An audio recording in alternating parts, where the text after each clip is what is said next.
What's going on, party people? It is the KJ52 Sunday Night Podcast, and my mic is falling down. Got it. See? Look at that. I still got my reactions time. You like that? I can tell you're impressed. All right, big shout out to everybody. I know I got a ton of different people jumping in multiple spaces. My number one goal is to answer whatever questions you have, or just to keep this microphone from falling down. One of the two of these goals will be accomplished. But here's the deal. Wherever you are tuning in, whether that is Instagram, whether that is Facebook, my personal page, my KJ page, even if you're on my band YouTube page, which is very possible. I have a YouTube page that I can no longer log into, but yet I can post to it. Thanks a lot, YouTube. Wherever you're tuning in, I want to do just kind of a different podcast tonight. If you have a question for me, whatever the question is, it can be silly, it can be serious, it can be biblical, it can be political, it can be ecological, it can be socioeconomic, it can be geographical, it can be esoteric. Whatever your question is, I'm going to do my best to answer it. All right, so all I simply need you to do is just drop it in the chat, and I will jump in. I'm going to go on here for about 10, 20 minutes, and then I'm going to podcast. So if you ever watch this, you can also subscribe to my podcast on Spotify. It is up there, or you can just watch it on all my socials.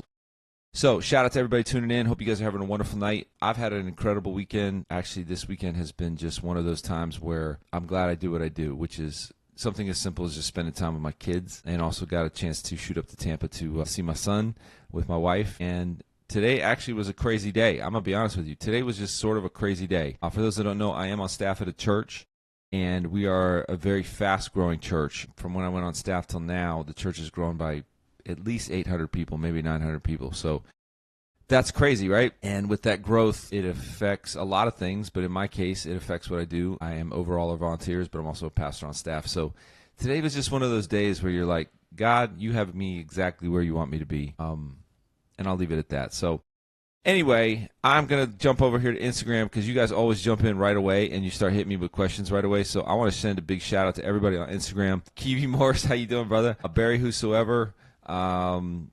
Ghetto Vaquero, Brandy Buffler is on, Trav B. Gramman, my man Pastor Dan is there. There's Rachel. Rachel's on there. I'm just going to grab questions off here and do my very best to answer them in the order that I've gotten them. Let's start with the very first one I'm seeing on here.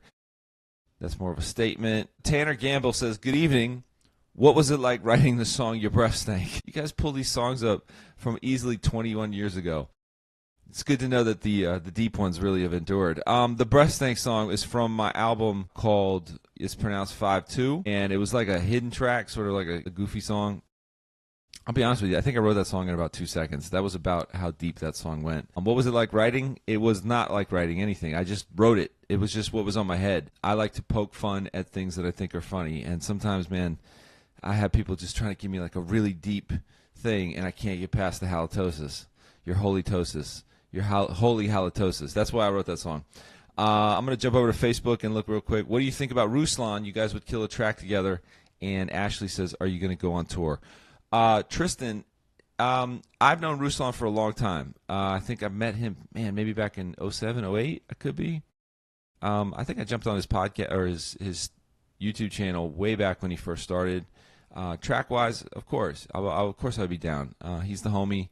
I've seen him multiple times at Flavor Fest. We've kicked it. Actually, he was at the last Flavor Fest. I didn't get to say what up, but I'm so happy for him. I'm so proud of him. I know I sound like his dad. I'm not, but what he's done in the YouTube space, I love his YouTube channel because it's very biblical. It's very relevant, but it's also very theological and also very cultural. Like I can't say enough good things about it. I've watched it from where he started to where it is now. That's the homie. So I can't say I really talk to him on the regular, but he's super dope. Ashley, no, I'm not going to be going on tour anytime soon. I'm a full-time pastor and a full-time dad and a full-time husband. So that's my tour. That's my biggest tour.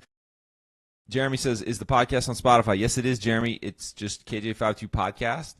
Really easy to find. There's already at least another 8 episodes up there. Some of them are freestyles. It's a little bit of everything, but if you like KJ52, it's your one-stop shop. Let me jump back over to Instagram. Let's see some other questions. Rachel says, has your brains ever drew a blank when freestyling? My brains. All of my brains have drawn blanks during freestyling. Most of my freestyling is making it look better than what it is. Absolutely, I've gone blank. I've had people give me topics live that have completely either stumped me or I did something so stupid on stage that it absolutely ruined the whole thing. I remember somebody gave me a bottle of hot sauce, and in a moment of sheer stupidity, I chugged it, and my throat closed up. I couldn't finish the freestyle. I don't even know if I finished the show. But freestyling really is, a lot of it is just like building a rhyming dictionary in your head. So when I see the word Rachel Cathy, I'm already thinking Rachel Snazzy, Rachel Jazzy with Rachel Cathy. She is a Rachel Jassy, Rachel Jassy. I don't know. This is not a good rhyme, but I'm already seeing like words that rhyme with it, if that makes sense. So anyway, my man Caleb is on here. He says, go-to coffee order.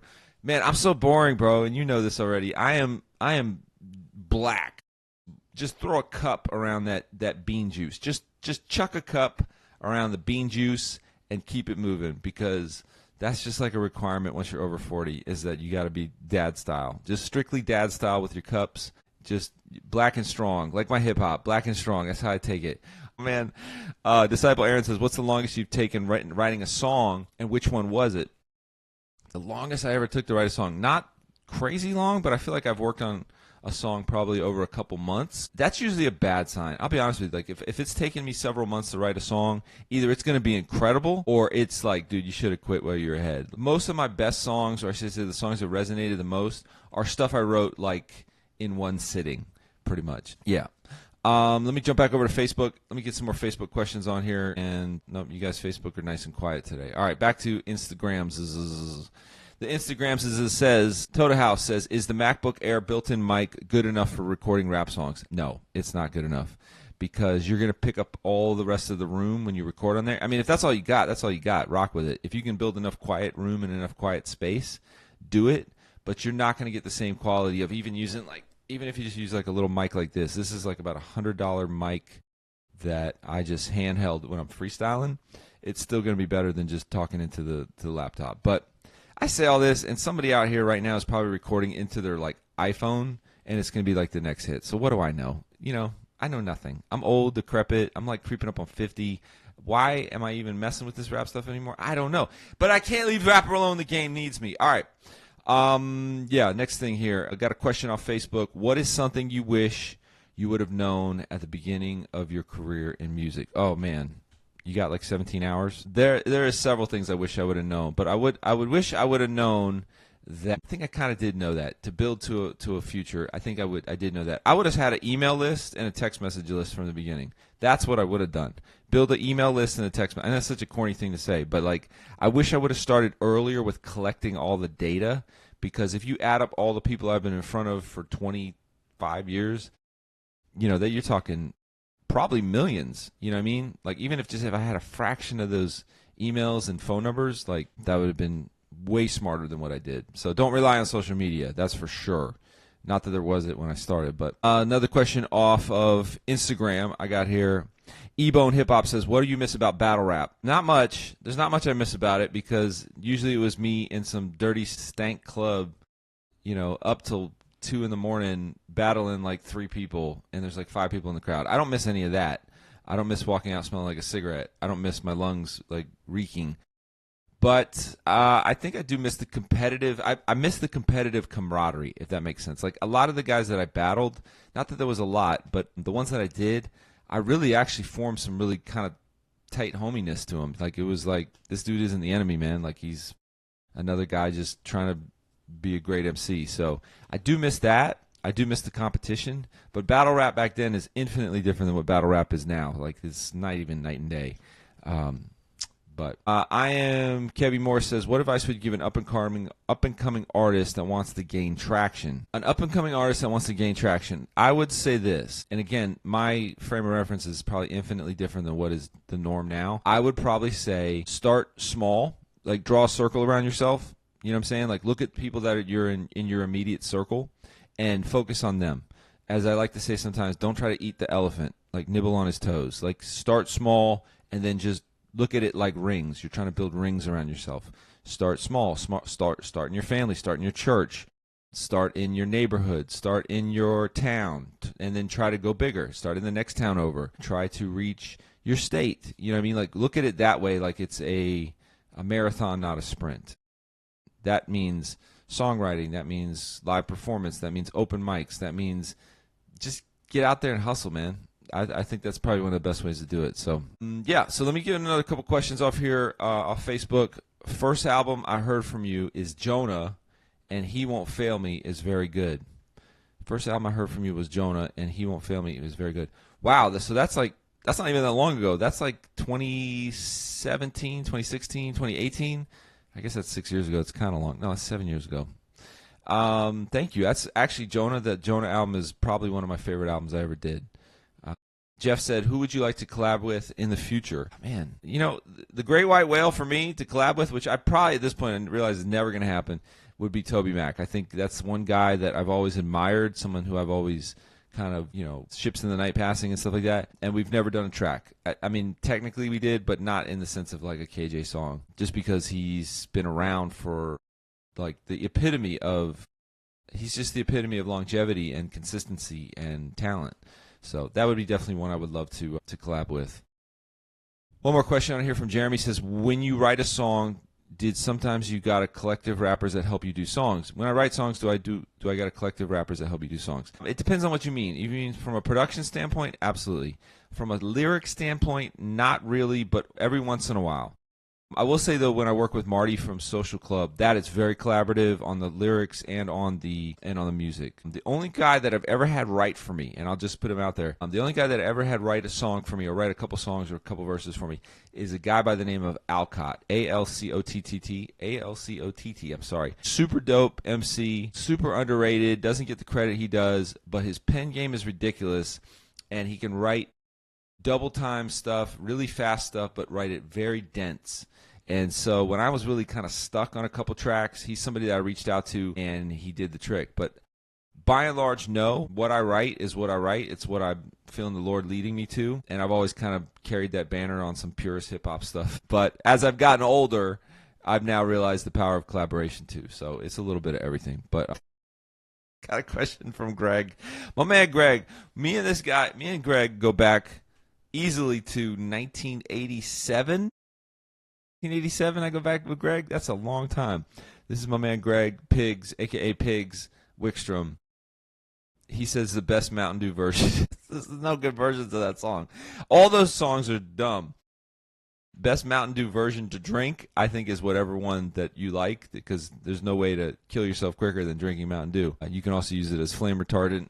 You can use it as a way to kill your kidneys. You can use it as a way to probably take the finish off your paint. There's a lot of things you can do with Mountain Dew. So Russell97X said, would you prefer to keep your hair gray or dye it?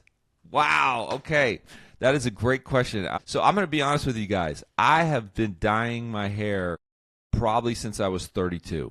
Right around 32, 33, I started noticing, like, not significant gray, but just enough that I was like, self-conscious about it. And I always had like two little streaks here for some reason. Even when I was a kid, like I had two little blonde streaks right here in my hair. And right around 32, 33, somebody said, I was at a show. No, I was at a video performance, and it was like myself and my band, and like we were at this video performance thing, and it was hosted by teenagers. And I never forget, one of the girls, she looked at me and she goes like, "You've got gray in your hair." And it just absolutely like just cut me to the core. And after that, I always dyed my hair jet black right after I get a haircut. And I probably kept that up for 10 years, easily. Way past when I should have stopped. And I'll be honest with you, it just came from insecurity. It came from wanting to always appear younger, wanting to like never hear like you're old, because hip hop was such a young man's game, and now it's like whatever.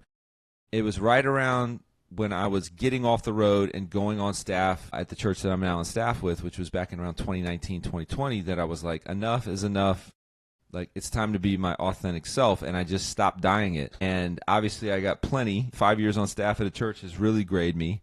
No, I'm kidding. So, no, I don't think I'd ever go back to dyeing it again unless it was like a movie role. Not that I have those. But here's another reason why. Realistically, here's the reason why I was like, it's enough is enough. The Bible says this, is that gray hair is a crown of wisdom, and it is attained by those that a long life is given. And I looked at that verse, and I was like, man, even Scripture is talking about gray hair. Like, it's supposed to be a crown of wisdom. Like, you're supposed to attain this. I'm like, why am I always trying to chase after being young when scripturally I'm supposed to chase after wisdom. You know, you read the book of Proverbs. I'm like, I've got my priorities messed up. And if scripture says that gray hair is a crown of wisdom, then I would want to rock my wisdom like a crown. And that's the best way I could say it. So, no, I don't plan on going back. You know, it is what it is. The silver fox is here to stay. Top 5 rappers of all time from Joey Israel 82. Man, so it's funny you say this because my kid, my middle son, is obsessed with 90s hip-hop. He's obsessed with hip-hop, but he's obsessed with, like, lyrical hip-hop. And he asks me these questions all the time. So I don't have any particular order, but I'm going to say my top 5 just because people that have influenced me, you know, musically. It's KRS-One, it is Rakim, it is Common Sense or Common, it is Nas, and then my 5th one is going to be a tough one. It's a kind of like a tie between maybe Chuck D and somebody that's modern. You know what I mean, like a Kendrick Lamar or somebody like that. These now I want to be clear because I'm saying these people that I'm talking about, this is their artistic rhyming skill. It is not their message. Obviously, most of their message is pretty negative, pretty non-godly. So I want to make sure that I'm not making you think I'm endorsing their messages. That's not what I'm saying. I'm just saying that, to me, hip-hop artists are like artists, like painters. And when I see somebody, I grew up in an artist's home, you know, when I see somebody that does what they do skilled, I can't help but notice that. So anyway, let me jump back over here to Facebook. I've got a bunch of other questions. Let's see here. Somebody that not giving me a question off Facebook is Joel. Joel says, I have a question for you. Would you ever do a remake of KJ52 Television? That is like from, man, that's from like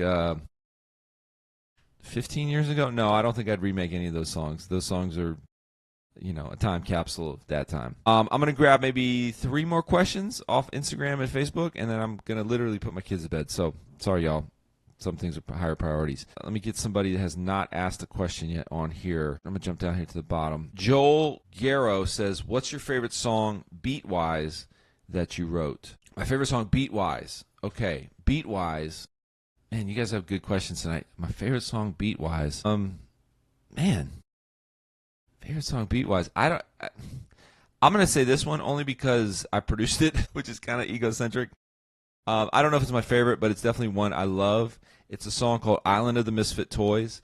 It's a track I did with Social Club probably over 10 years ago. And I love it because it is, I was trying to capture something that was very percussive, but also very melodic and also very reflective, if that makes sense.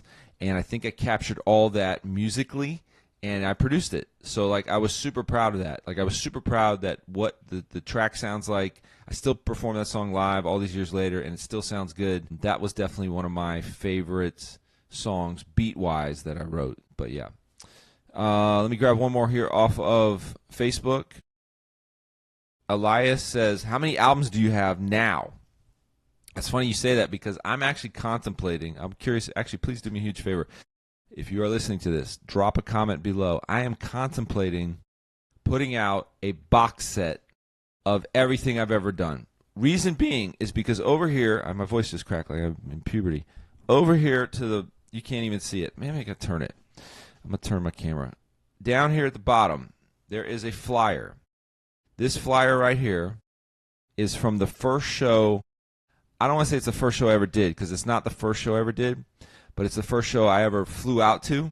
It was a very significant show. I opened up for the Gospel Gangsters. It was a just very life-changing, altering type show.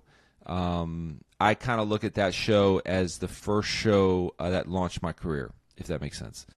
And that show was in April 22nd, 1995. I can't even believe I'm saying that. April 22nd, 1995. That's coming up on almost 30 years ago. And so I've been thinking, man, what if I did a box set of everything I've ever done for 30 years? And I would probably do half of it on CD, but instead of like putting out the actual physical CDs, I would put it in like, do you remember the old rap cases that we used to put our CDs in? And I would sign them all, so it would be like I gave you my personal CD collection, right? And then the other music from the other half of my career would be on a USB cassette, so it would look like a cassette tape. So you would basically get everything for those 30 years. That would, I tried to do the math on it. I think it's somewhere between 20 to 25 projects. I think it might be more. It depends on how you count it, because I did a few side projects and I've done some remix albums and stuff. but I think it's about 25 albums on there. So what do you think about that? Would you buy that? I'm thinking like $100. That's the box set. You get everything I've ever done. Everything is signed.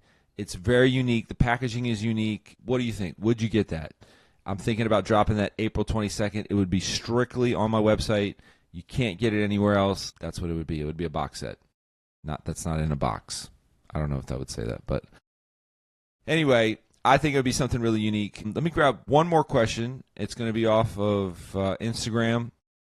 If you have one more question, please drop it below, and I'm going to wrap up here. You guys have been great with the questions. I super appreciate it. Again, you can watch this podcast or any of the podcasts I've done previously over the last month or two on Spotify. And, yeah, give me one last question. It can be related to anything. What's your favorite food? What's your favorite color? Have you ever broken a bone? Who's your favorite lacrosse player? Who is your favorite all-time ukulele string strummer? All that good stuff. Let me know. All right? And all of a sudden, you guys go quiet. I have no more questions from you guys.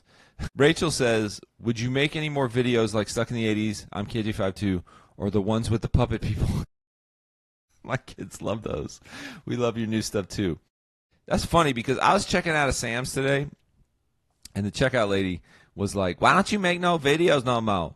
I'm like, guys, videos are like $2,000 to $3,000 to $5,000 a piece, and you get about 10,000 views, and it turns into nothing. So if anybody wants to just throw me a couple $1,000, I'll make all the puppet videos you want. I'll be the puppets. I'll dress up as a puppet. I will dress up as Stuck in the 80s. I'll do whatever you want. I'm just, they're expensive, okay? Back in the day, I had a label to pay for all that stuff, and there was a lot more money being made in the music industry. So that's the main reason why I don't shoot music videos anymore. It's just a lot of money, and you get nothing back. That's the unfortunate part of it. But if you want me to dress up as a puppet, I'll dress up as a puppet. I'll do a whole puppet show. I'll dance. I'll be your monkey. You tell me, okay? That's all you got to do. I just need somebody to pay for it, all right? Simple as that. Let's see here. Okay, I'm going to end with this one. These are good ones. I'm going to end with this one right here, only because he's my dude. MJ Ross 1587 says, what is your favorite Florida man moment? Okay, so there is so many Florida man moments I have experienced, I have seen, I've read about. And for those that don't know what a Florida man moment is, in Florida we have no privacy laws. And so for years and years and years, the headlines on the newspapers would say, Florida man attacked by alligator. Florida man throws alligator through drive-through. Florida man does blah, blah, blah, blah. So that's why Florida man has become a punchline in Florida. It's all true. I'm not saying any of this is made up. We are crazy down here. There's no question. But favorite Florida man moment, and I don't even know this one is true, and I don't even know if this is a moment. This could be totally made up, and yet at the same time, I have two, actually. The first one is, the headline was, can't even say it without, I don't even know if I can get through saying it. The headline was, Florida man microwaves a microwave and blows up his mobile home. So basically, somebody out there, if this was true, and I could see this definitely be true, somewhere in, mid-central Florida, where all laws are suspended, where all things are possible. This guy tried to put a smaller microwave inside another microwave and microwave the microwave. I don't know why I find that so ridiculous. And apparently it exploded the microwave, which then exploded his RV, mobile home, whatever. That one is the funniest one. I don't know if that's true. That might have been made up. The one that is true, that I know happened, only just because it happened on the internet, was that there was a online petition for everybody in Florida to line up. This is on Facebook or something like that. To line up on the coastline of where a hurricane. I guess I don't remember what hurricane was coming. One of them, any of them, I guess would apply to this. A hurricane was coming towards Florida, and this guy made a joke, like a vent on Facebook or group, where he said, "Line up on the coastline and shoot at the hurricane. Fire your guns at the hurricane. And by firing your guns out of the hurricane, we will destroy the hurricane," right? So this just went viral. It took off. Something like 50,000 people said they were going to show up for this event, wherever it was, and they were going to shoot their guns at the hurricane. as ridiculous that is just the internet being the internet. The favorite Florida man moment out of this was that, I can't remember what, I think it was the Pasco County Sheriff. I'm pretty sure it was the Pasco County Sheriff had to put out a tweet that advised people to not fire their guns at the hurricane. And also, like, they created a whole diagram of what the bullets would do, that the bullets would go into the hurricane, spin around, spit back out. And that to me was like, I don't know what's more ridiculous. The fact that 50,000 people signed up to go shoot their guns at the hurricane, or that the Pasco County Sheriff was so worried about this happening that he had to issue a disclaimer to not shoot your guns at the hurricane, and thus protecting everybody. I don't know if you can hear in the background, my son is playing his drums at 10 o'clock at night, which means I need to put these boys to bed. All right, you guys have given me great questions. I stayed on for longer than I ever should have. Make sure you check out the podcast. It is on Spotify. It's just KJ52 Podcast. I have it like 10 episodes up there already. All kinds of cool stuff on there. I'll be back with another podcast this week, and I appreciate y'all. In fact, I'm going to take a second just to pray for you guys. Lord, thank you for everyone that tuned in. Thank you for your goodness. Thank you for this beautiful Sunday. Thank you for your love. We appreciate you, Lord. I just speak blessings over everyone that has tuned in. God, that you meet them exactly where they are and bring them to where they need to be, in Jesus' name. All right, my peoples, have a wonderful night. I hope you guys are blessed and highly flavored. All right, God bless.